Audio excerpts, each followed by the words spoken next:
Bonjour, donc bienvenue pour notre quatrième et dernière leçon du professeur Carr sur la manière de comprendre les textes bibliques à partir de théories sur le trauma, le traumatisme.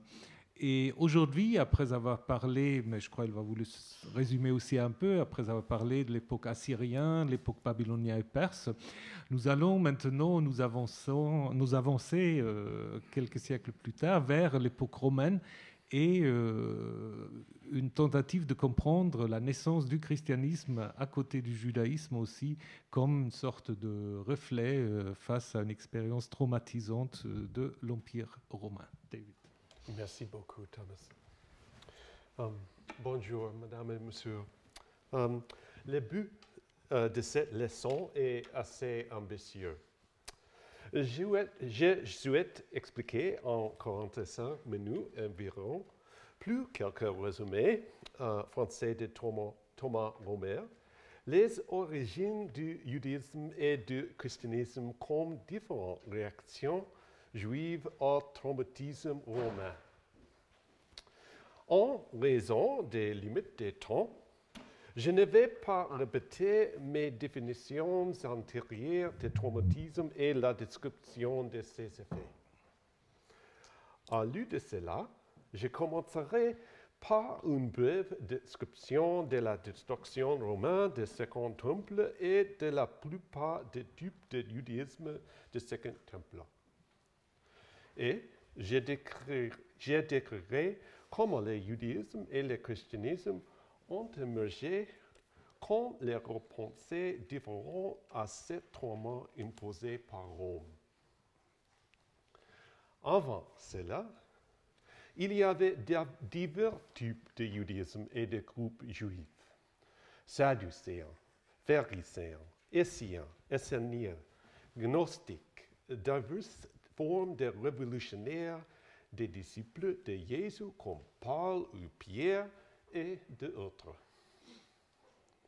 Ces groupes étaient en désaccord sur plusieurs points, mais ils étaient reliés néanmoins par leurs relations variées à Jérusalem et son temple.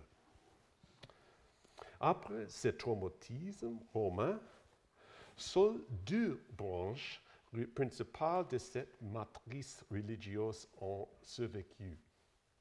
Le judaïsme rabbinique de une part et le christianisme de l'autre. Dans cette leçon, j'ai expliqué comment chacun a été forgé par ce traumatisme romain. Je soutiendrai que ces deux religions sont définies par les différentes façons dont elles puissent dans les ressources des Écritures en hébreu pour répondre au traumatisme de la destruction romaine du judaïsme des Second Temple. Le judaïsme rabbinique s'est concentré sur la Torah.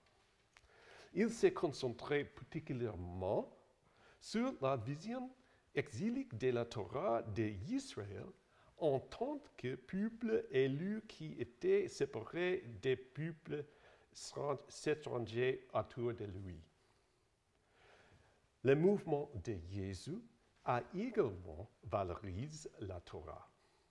Néanmoins, ces Juifs liés à Jésus ont pensé que Moïse est la personne dont par le poème serviteur sous fond du deuxième Ésaïe 53.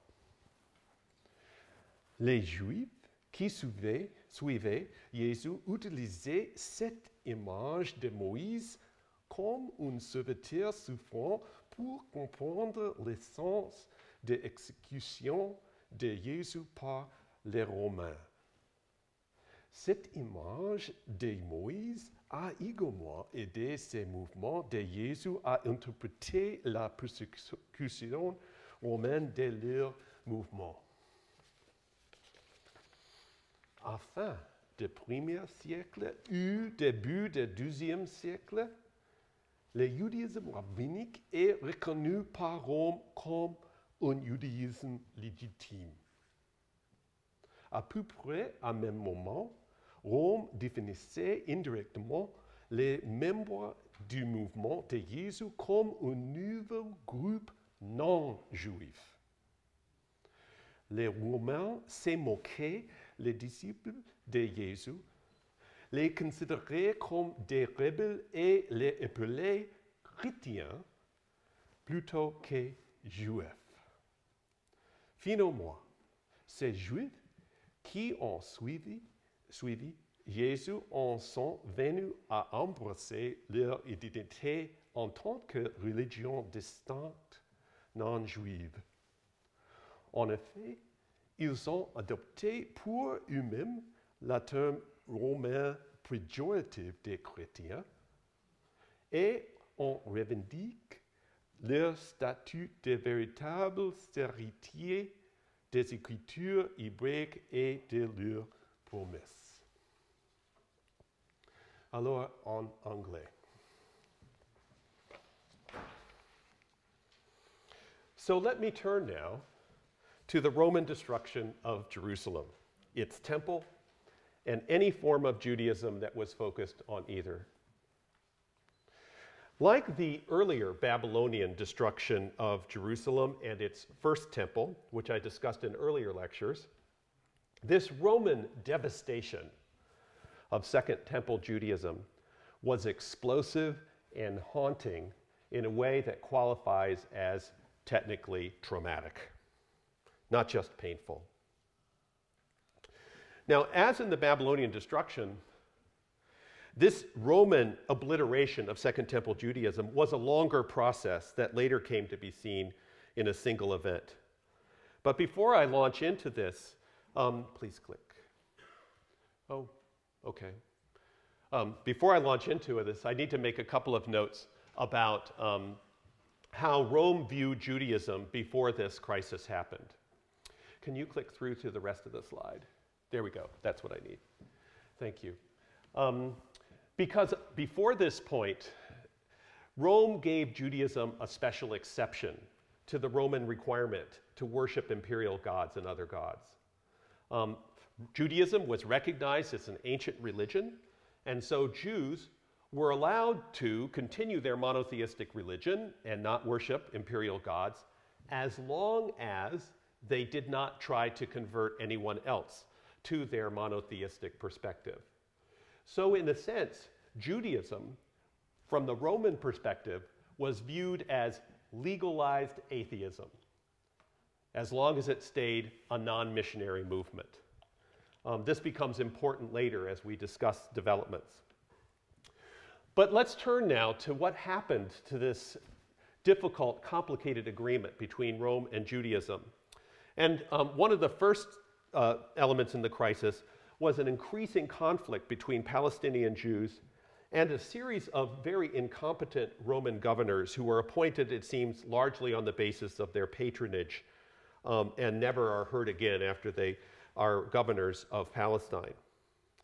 And then there was a particular crisis that emerged in the 40s CE when the Roman Emperor Caligula ordered that a statue of him be erected in Jerusalem, which conflicted with their beliefs about images. Finally, there was a conflict between Jewish and non-Jewish inhabitants of Caesarea that started in 64 CE, gradually spiraled out of control, and resulted in a Jewish insurrection that successfully expelled the Roman forces from Palestine for a time.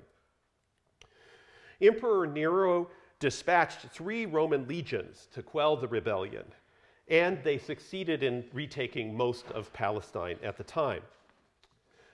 But then Nero died, and the general who was in charge of this reconquest of Palestine, Vespasian, paused his counterinsurgency so he could return to Rome to seize imperial power for himself.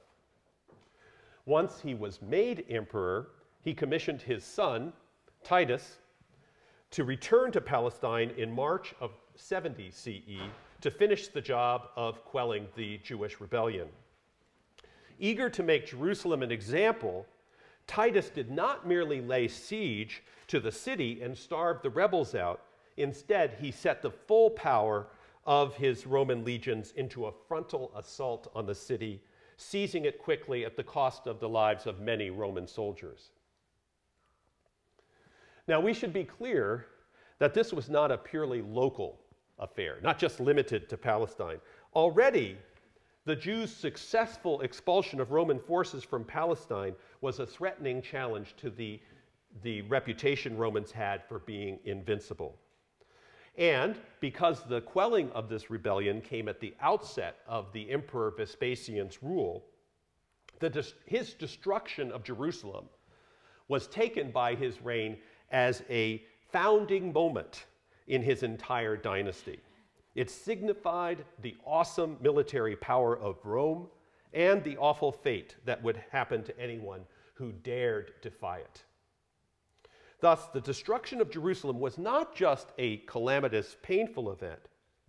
It became a virtually mythic event in Roman ideology, the paradigmatic destruction of all who would oppose Rome. In the aftermath of this destruction, Rome erected an arch in Rome itself, which still stands, the Arch of Titus, to commemorate the suppression of the Jewish revolt. This arch included a famous depiction on the inside of the Roman removal of the treasures from the Temple of Jerusalem in flames. This image includes a prominent menorah that you can see in this image, a shewbread table, and trumpets. And originally, this picture was gilded in gold with a blue background. For those people who couldn't go to Rome to see this arch, the Romans also printed and circulated across the entire Roman Empire Judea Capta coins, capture of Judah coins, with pictures of the victorious Emperor Vespasian on one side and a weeping Jerusalem under a palm on the other side, to publicize Rome's conquest to those who lived further abroad. As if to make the point, a Jew stands to the left of the palm there with hands bound behind his back to symbolize being subjugated by Rome. These kinds of coins have images that speak louder than words to a largely non-literate audience of the Roman Empire. They were issued for an entire quarter century, 25 years after the event, in the reigns of Titus and his brother Domitian. And you can see a couple of examples of coins from a later period here. Meanwhile, Jews scattered across the Roman Empire were ever more seen in this context as rebels and criminals. They were blamed just months after the destruction of Jerusalem for a large fire that occurred in Antioch, which was one of the largest Roman imperial cities. And Antioch's Jewish community and the Jewish communities of other major Roman cities then came under sustained attack by their non-Jewish neighbors. As also, in the wake of the destruction of the Second Temple, Jews across the empire were punished for the rebellion through the imposition on them of a special tax, the Fiscus Judaicus, a Jewish poll tax that was used to pay for a temple to Jupiter in Rome. So this would have felt like a double insult to Jews. On the one hand, they not only had to pay the money to the Romans, but their money went to support a pagan temple. I'll come back to this tax later. There was one other major Jewish revolt in Palestine a few decades later, when the Romans built a temple to Jupiter on the site of the former temple to Yahweh in Jerusalem and renamed Jerusalem Aelia Capitolina. At this point, a figure claiming to be the Messiah, Bar Kokhba, successfully gained the support of some of Judaism's greatest rabbis, Akiba among them, and led a revolt that again temporarily expelled Romans from the land. But again, this expulsion was only temporary. In 134, Emperor Hadrian sends his legions in. They wiped out Bar Kokhba's forces, killed hundreds of thousands of Judeans, virtually a genocide of the population of Judah. And Jerusalem was sown with salt, and Jews were forbidden to, on pain of death, to even set foot in the holy city. Circumcision, Sabbath, Torah reading were forbidden. And once again, coins were cast commemorating this further destruction of rebellious Jews. If you can click to the next slide. Oh no, I'm sorry. Okay, let me pause to let Thomas summarize some. Voilà, donc la destruction du temple, deuxième destruction du temple par les Romains en 70, a une préhistoire, donc c'est pas tombé comme cela. D'abord, le judaïsme avait un statut de religion protégée par les Romains, à condition qu'on ne fasse pas du prosélytisme. Mais les problèmes commencent à partir des années 40, où il y a des gouverneurs pas très compétents qui provoquent en fait des premières révoltes. Une grande révolte qui éclate en Césarée va en effet finalement amener la destruction du temple par Vespasien ou son fils Tite en 70.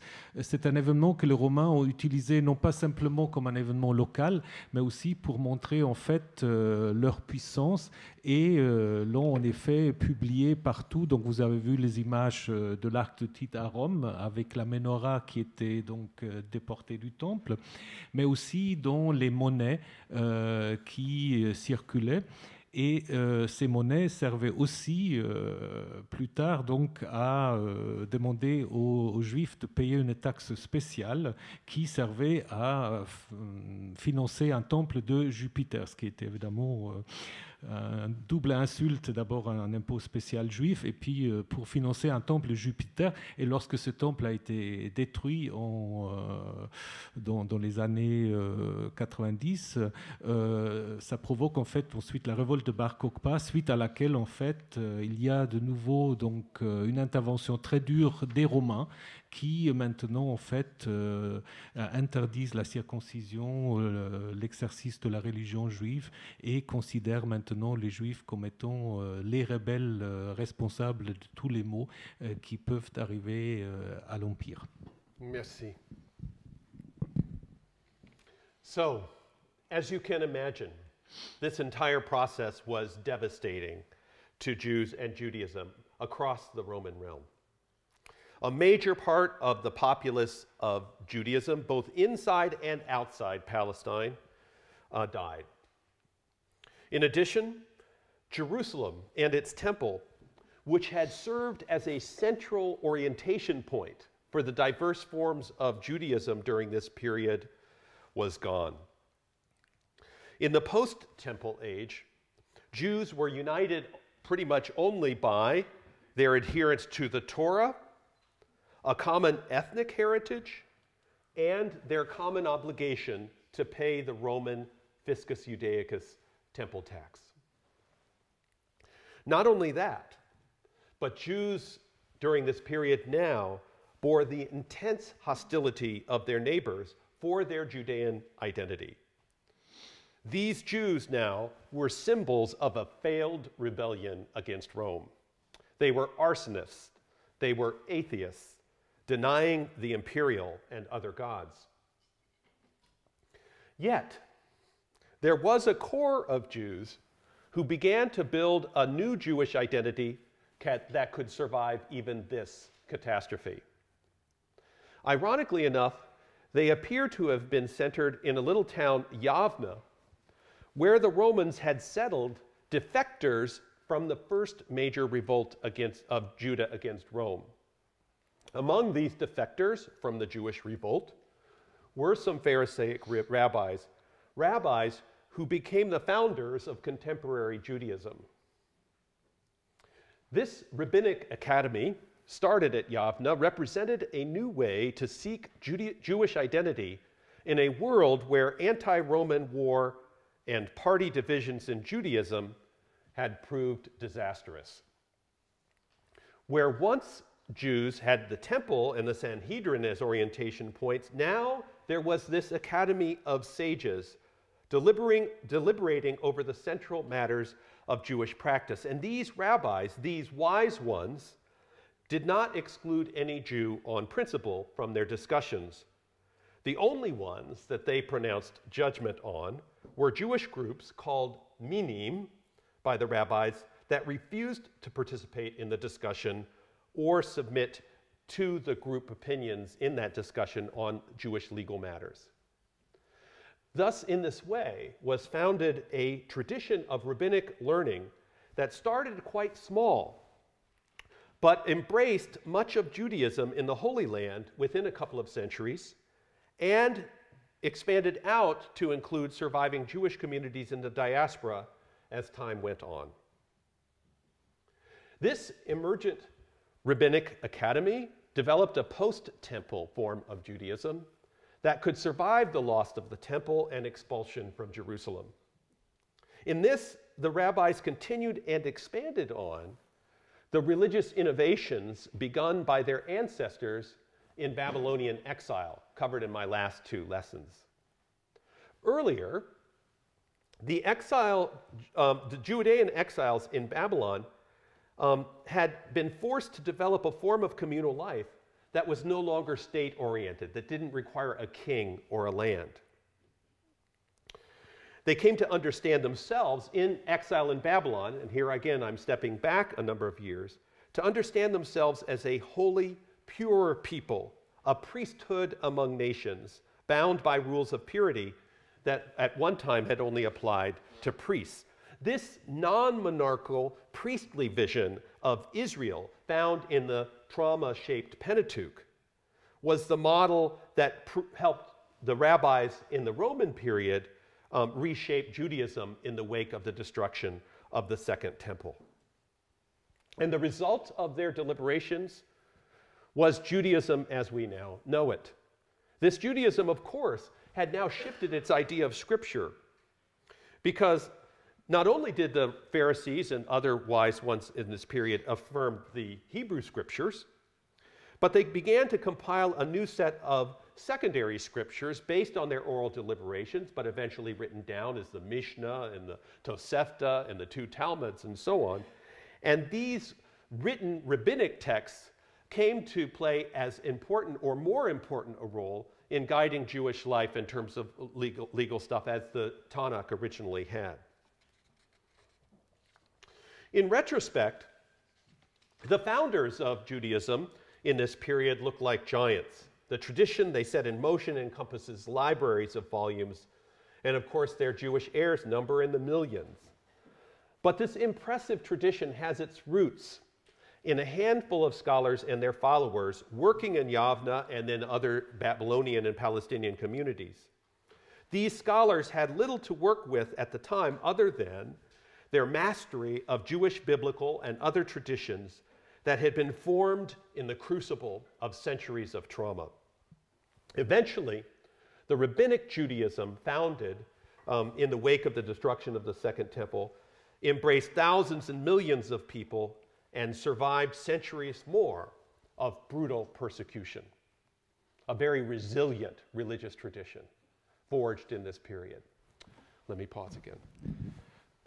Donc la destruction du temple en 70 mettait en question en fait un symbole d'identité pour les judaïsmes dispersés en diaspora et aussi dans le pays, et donc restait en fait au début que la Torah et ce taxe juif que les juifs avaient à payer.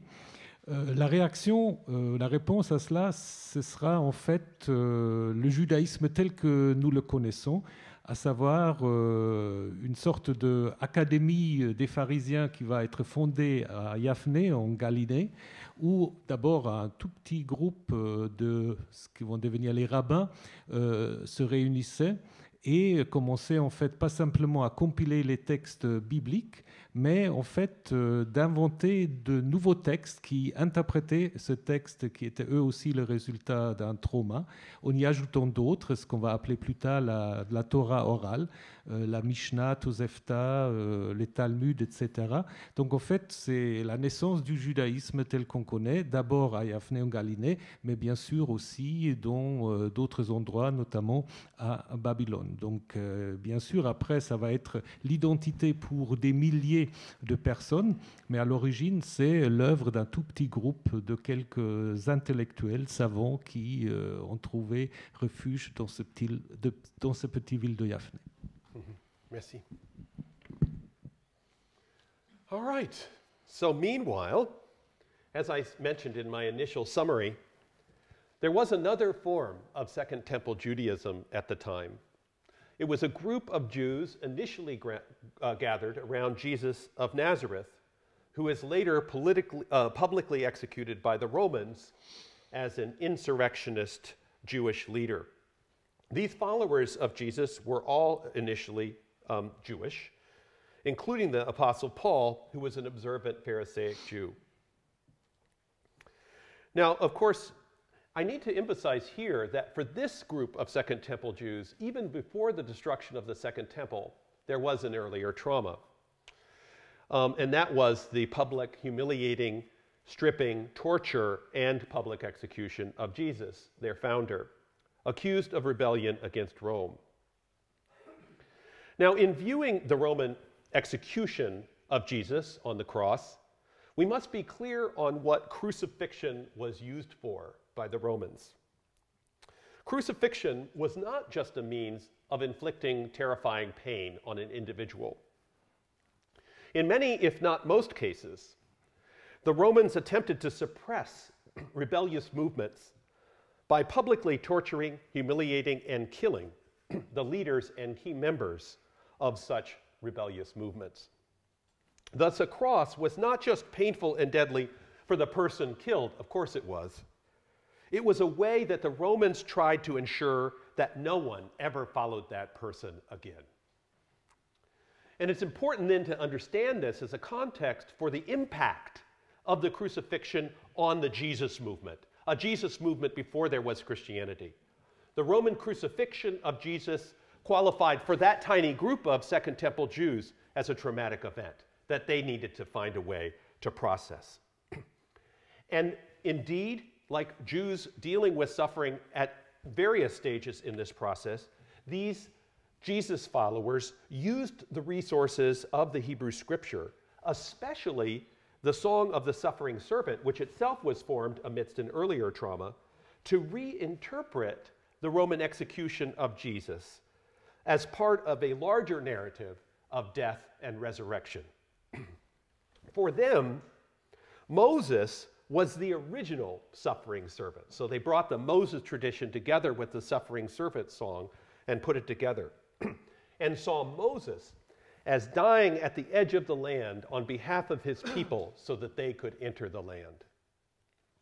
But now, the Jesus followers, trying to understand the Roman crucifixion of Jesus, saw him as a Moses-like suffering servant, dying at the hands of the Romans on behalf of his people so that they could enter eternal life. This sort of reinterpretation of Jewish scripture, forged in trauma of Babylonian exile, helped the Jesus movement of the Roman period survive the Roman execution of Jesus and even get stronger from it. Meanwhile, there was another important development. Some members of the Jesus movement, like Paul, reinterpreted traditions surrounding Abraham to affirm the idea that Gentiles, non-Jews, could join the Jesus movement without being circumcised, at least not getting circumcised right away, or observing other Jewish customs. These Jesus movement followers, like many Jews of the time, believed they were living at the end of the world. And the only thing from their perspective that was important in the midst of this situation of crisis was for Gentile converts to the Jesus movement to renounce other gods and follow Jesus. Still, for Paul and others around him, this Jesus movement was still firmly Jewish.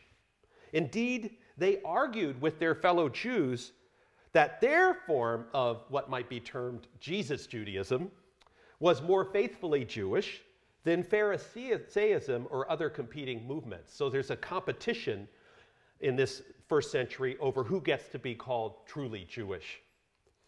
And indeed, much of the Christian Gospels of Mark, Matthew, Luke, and John, and the writings of Paul are textual arguments for the claims of this Jesus Judaism over against other forms of Judaism in the first century. So it's in the midst of this trauma of Roman crucifixion of Jesus and the growing Gentile presence in the Jesus movement that we see the destruction of Jerusalem happen, and the caricature of Jews as rebels, arsonists, troublemakers, enemies of the state. And in the midst of this situation, the Jesus movement identification with other Jews begins to separate. For the Jesus movement found itself in a difficult position amidst this Jewish unrest inside and outside Palestine. Most members of Jesus movement churches rejected their association with the emergent rabbinic movement. Meanwhile, other Jews looking on this ever more Gentile Jesus movement had trouble recognizing them as Jewish, as Jews, especially as the number of Gentiles in the Jesus movement increased. Voilà, mais en même temps, comme dirait l'autre, en même temps, il y a un autre mouvement, un mouvement juif autour de Jésus, mouvement réformateur, qui se considère tout à fait comme juif et qui se légitime après un premier traumatisme, à savoir la crucifixion, l'exécution de leur chef Jésus, comme étant en fait les vrais juifs, en utilisant notamment les chants du serviteur souffrant, qui est identifié d'abord à Moïse, et Jésus en fait identifié comme un deuxième Moïse. Comme Moïse n'a pas pu entrer dans le pays, Jésus a dû mourir, mais sa mort signifie en fait la résurrection.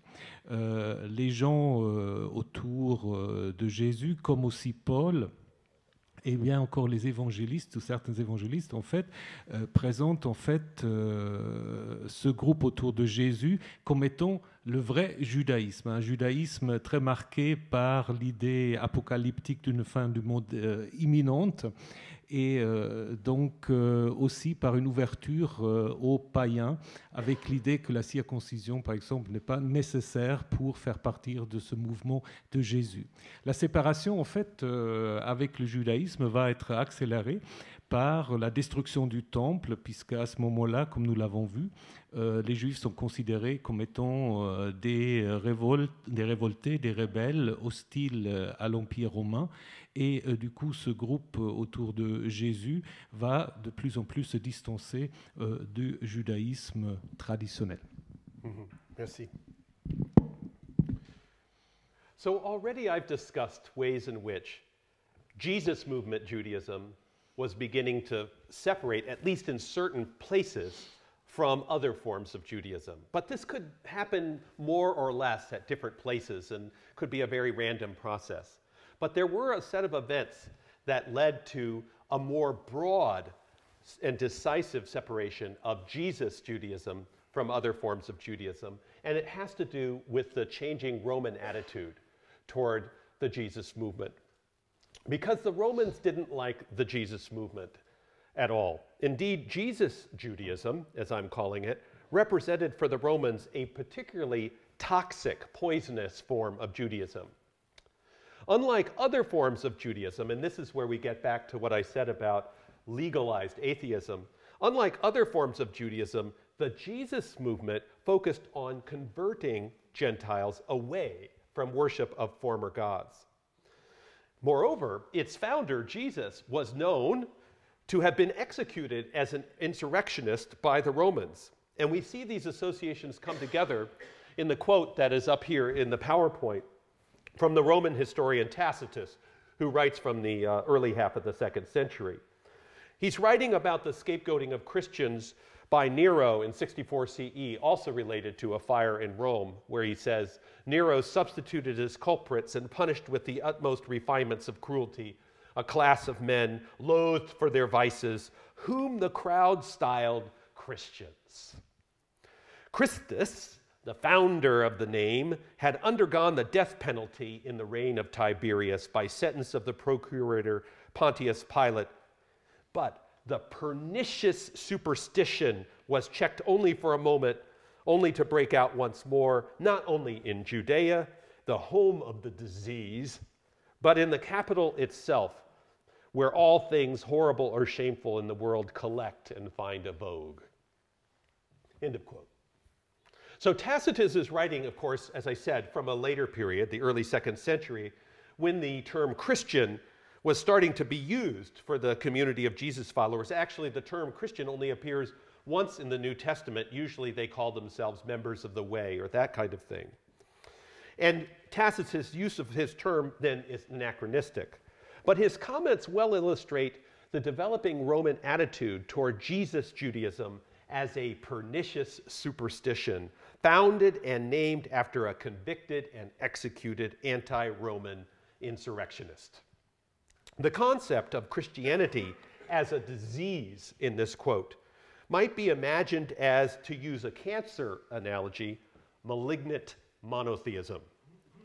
For Tacitus and other Romans like him, Christianity appears to be a form of metathesizing atheism, a missionary monotheism that threatens to spread rejection of ancient gods from Judah to the city of Rome itself. Thus, especially as Judaism is fragmenting in this time with the destruction of Jerusalem and the temple, we see an increasing tendency of many Jews and Romans to distinguish between missionary, reputedly seditious Christian Judaism from other forms of Judaism that are gradually, very gradually, being organized around the rabbinic vision. And this was encouraged by the increasingly Gentile cast of much of the Jesus movement that led Jews to reject members of that movement as non-legitimate Judaism. Meanwhile, Christian communities increasingly understood themselves as distinct from observant Judaism, trying to claim for themselves the Roman exception that granted Judaism as an ancient religion permission not to worship the emperor and otherwise participate in the state religion of Rome. So many of the arguments you see in the New Testament about Jesus being a fulfillment of Jewish scriptures are attempts by this Jesus movement to claim the legitimacy of Judaism for their form of monotheism and thus not be prosecuted for refusing to worship the imperial gods. At the end of the 1st century, then, Rome plays an important role in defining Christianity as non-Jewish. First, the Emperor Domitian, 81 to 96, who's pictured up in the upper bust, is said by Suetonius to have severely enforced the Jewish poll tax, prosecuting those who, without publicly acknowledging their faith, yet lived as Jews, end of quote. Now, there's much debate about exactly which group he's talking about here, but this initiative seems to involve a move toward using Jewish observance of legal matters as a key test for determining who is or is not a Jew. This takes then another turn with Domitian's successor, Nerva, pictured below, who reforms the Jewish tax, the Fiscus Judaicus, applying it only to Torah-observant Jews. In this way, through the temple tax, Rome now defined much of the Jesus movement as non-Jewish Christianism. Now, I have to be clear here, this probably had little effect on how Christians were actually treated, at least initially. Despite the later mythology of Christian martyrdom, there was no widespread persecution of Christians until 250. And it now appears that real incidents of local persecution of Christians was far fewer than is often supposed. Indeed, most important for our purposes is what Nerva's reform of the Jewish poll tax meant in redefining both Judaism and Christianity in a way that they stood as separate religions. Previously, as I've emphasized, Judaism had been an ethnic designation, albeit one that had a significant religious component. If you were a Judean, whether inside or outside Palestine, you were Jewish. And that counted also for the Jewish followers of Jesus. Now, however, it was not enough to be ethnically Jewish. Being Jewish after Nerva's reforms meant following ancestral Jewish or Judean customs, the Torah, with those Torah customs increasingly defined by the emergent rabbinic movement that I discussed in the first half of my lecture. Most churches of the Jesus movement fell outside this definition, since most Jesus followers by this point did not follow basic Jewish practices around circumcision of male babies, Sabbath, dietary rules, and so on, let alone following the Torah rulings of the rabbinic academy. I'll pause again for summary. Dans le Nouveau Testament, en fait, on parle juste une fois des chrétiens. On trouve encore beaucoup le terme « ceux qui suivent la voie » pour parler des chrétiens.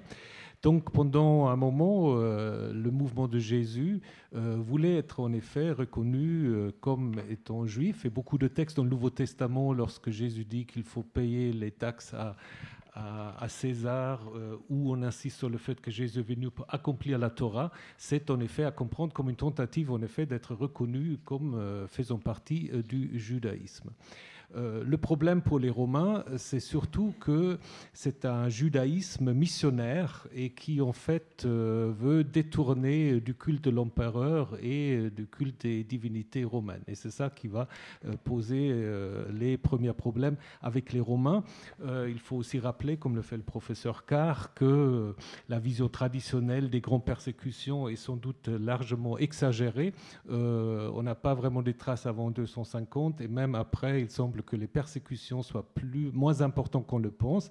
Néanmoins, les Romains introduisent la séparation par cette idée de l'empereur Nerva qui en fait va redéfinir la taxe juive en les limitant en fait à ceux qui pratiquent la Torah dans son intégralité, ce qui évidemment n'est plus le cas pour les futurs chrétiens qui refusent la circoncision, un certain nombre d'observances de la Torah, de la loi, et donc du fait cette séparation se met en place. Ce qui évidemment aussi implique que la définition du judaïsme comme groupe ethnique ne fonctionne plus non plus, puisque maintenant c'est vraiment autour de l'observance de la Torah que va se définir le juif. All right. So, this is part of where we have to reform the way we look at these two religious traditions. Thank you. How we look at these religious traditions from the perspective of the time. Because up to this point, people would not have been using the term Christian. They would have called these people Jews or followers of the way or whatever.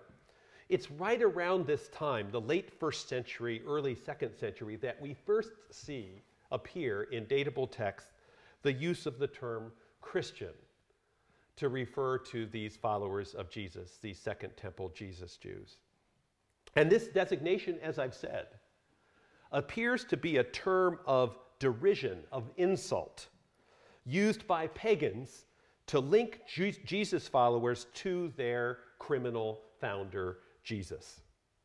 As I said, Tacitus writes of how the crowd styled Jesus followers as Christians. And then he mentions Christus as the convicted and executed anti-Roman criminal.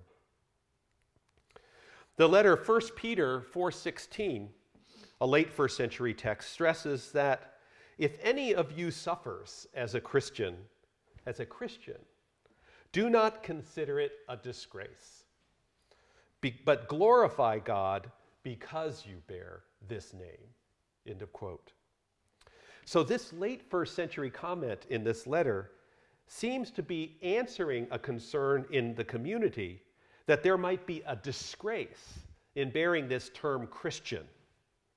And 1 Peter is one of several bits of evidence to suggest that members of the Jesus movement came to accept this pejorative designation of themselves as Christians. So a term that starts out as an outsider term for the movement comes to be accepted by the movement itself.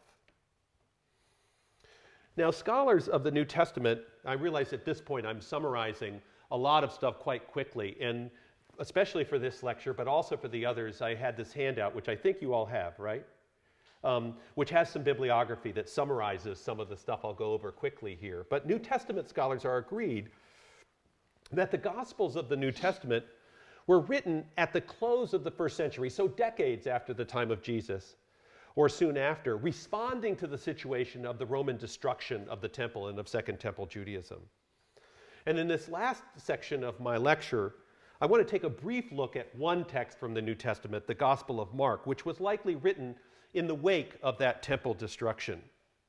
And it uses, again, the exilic image, the trauma-formed image of the suffering servant, to interpret both Jesus' crucifixion and also to anticipate and interpret the suffering of Jesus' followers, both present and future. And the author doesn't actually really know how much persecution there will be, but anticipates there will be a lot of persecution. Now, of course, when we read the Gospel of Mark, at least for many Christians, but others too, it's hard to read it as anything other than a simple historical record of what actually happened with Jesus. But as I said, centuries of academic work on the Gospels has shown that even this, our likely earliest written Gospel, is as much a confession of theological faith as it is a historical record. That scholarship of New Testament has established that the Gospel of Mark was written long after the crucifixion traditions that only start to be discussed in Mark 10 and the letters of Paul. And in its stories of Jesus' disputes with Jewish authorities are probably emphasized and even elaborated on in the Gospel of Mark in light of later Jesus movement conflicts with other forms of Judaism. So they read their conflicts with other forms of Judaism back into the story of Jesus, so that Jesus, say, is fighting with Pharisees about who has the proper claim to the heritage of Judaism. We see this, for example, even at the first chapters, where there's a bunch of healing stories, which likely have an earlier oral history to them in Mark 2 to 3, which culminate in the decision in the Gospel of Mark of the Jewish leaders to crucify Jesus. This reshaping of those healing stories, so it aims toward the later crucifixion of Jesus, is part of how the author of the Gospel of Mark is reshaping the story of Jesus to interpret Jesus' crucifixion and also negotiate relations with other Jews. In particular, I want to focus here, though, on ways in which the Gospel of Mark echoes certain wording that's found in the suffering servant song of Isaiah 53, particularly in the Greek translation of it, the Septuagint, which talks at multiple points about how the suffering servant was given over to death. So also, the Gospel of Mark talks about, first of all, John the Baptist, who's seen as a model for Jesus, being given over. And then Judas is identified as a disciple who gave Jesus over to death.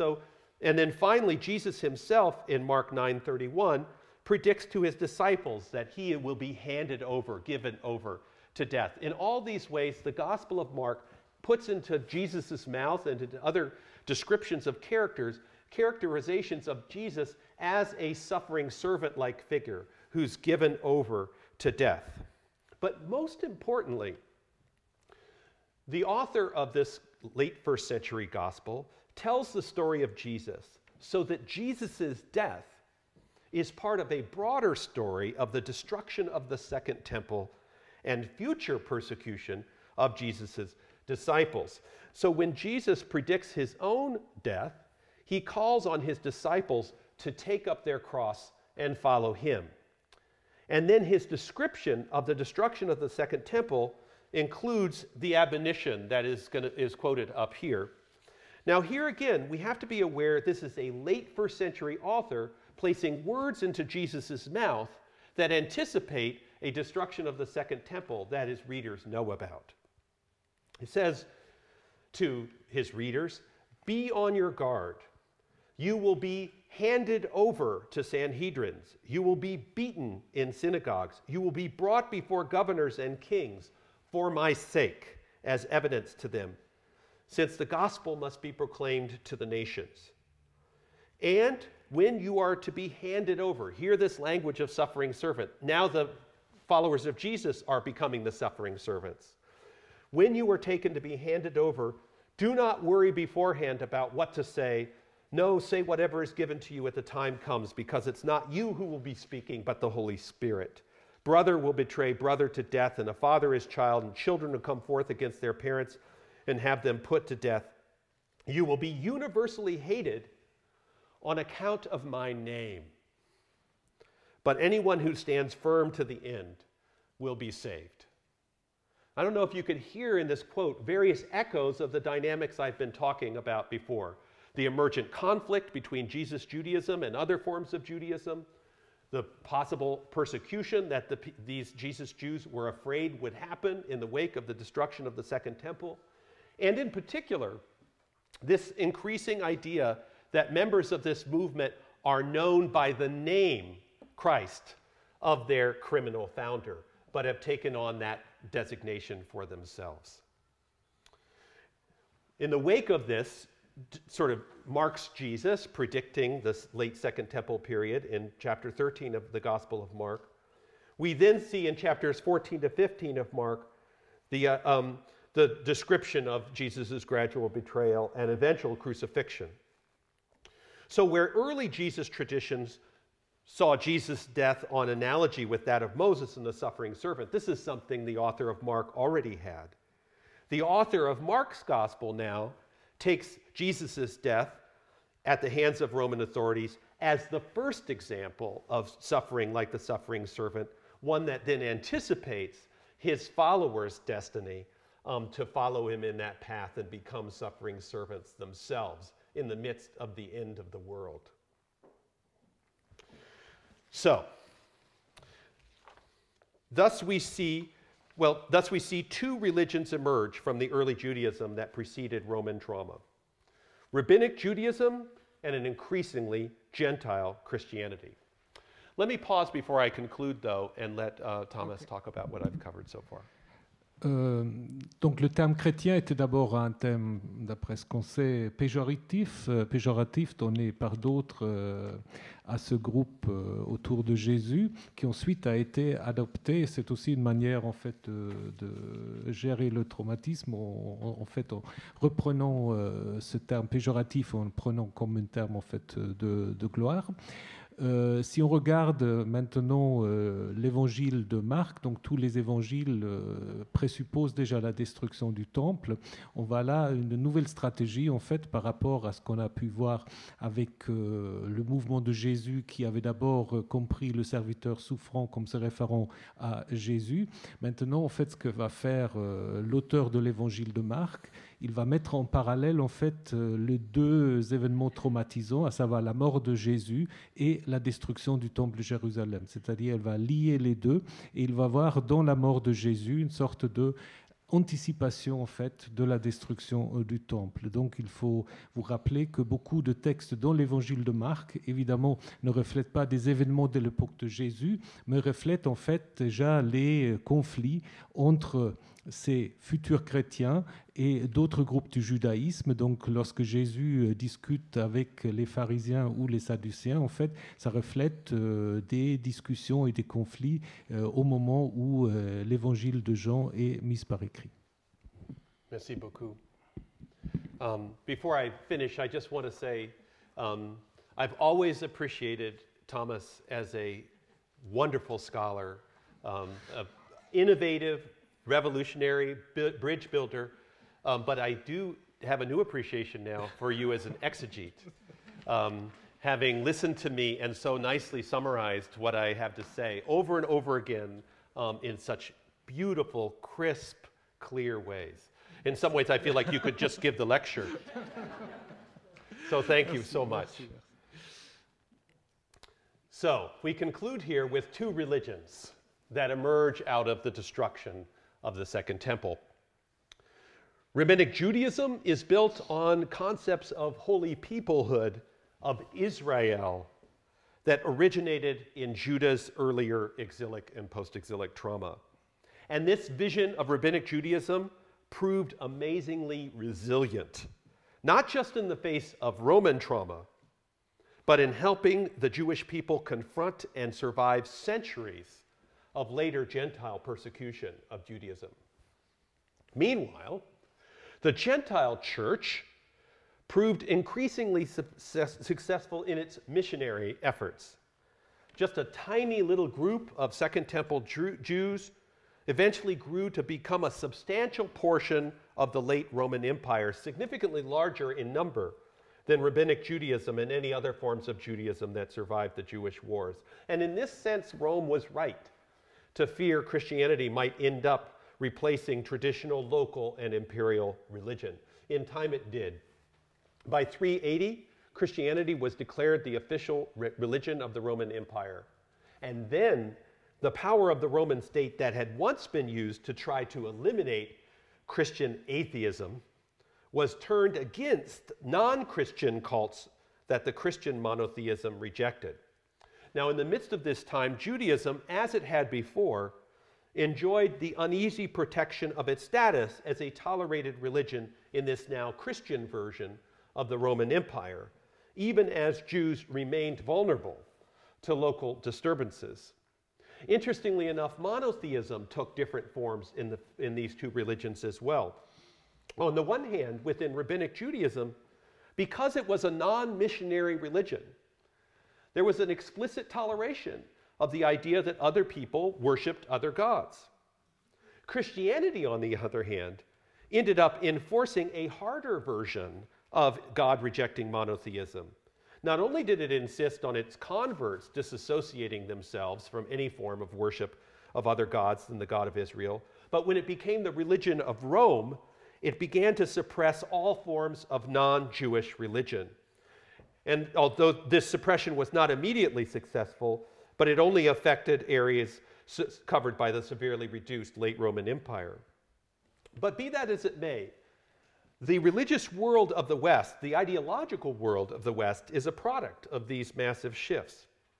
The Romans, of course, had thought that they could eliminate Judaism by destroying the temple, killing thousands of Judeans, and persecuting them with the temple tax. And they thought they could end the Jesus movement by crucifying its founder. And there were later episodic attempts, especially in the third century, to eliminate Christianity as it grew.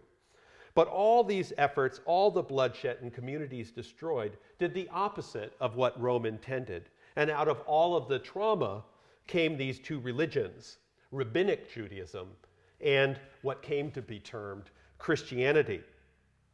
Rome, at least initially, had superior powers of violence on its side, powers that it used to put down Jewish revolts and suppress Christianity. Judaism and Christianity, in contrast, could build on a heritage of centuries of survival of trauma: Assyrian, Babylonian, Hellenistic, and Roman. And it was Judaism and Christianity that continued into the millennia that followed. Ultimately, Western culture carries ideas and symbols that helped ancient communities survive their trauma. If there's anything like a survival of the fittest culture, to use an evolutionary analogy, the religions of Judaism and Christianity would qualify as among the religions that won that competition. Where more glorious myths of more powerful nations faded away with those empires, the scriptures of Christianity and Judaism, forged in the furnace of trauma, survived and shaped the lives of millions of people today. Thank you.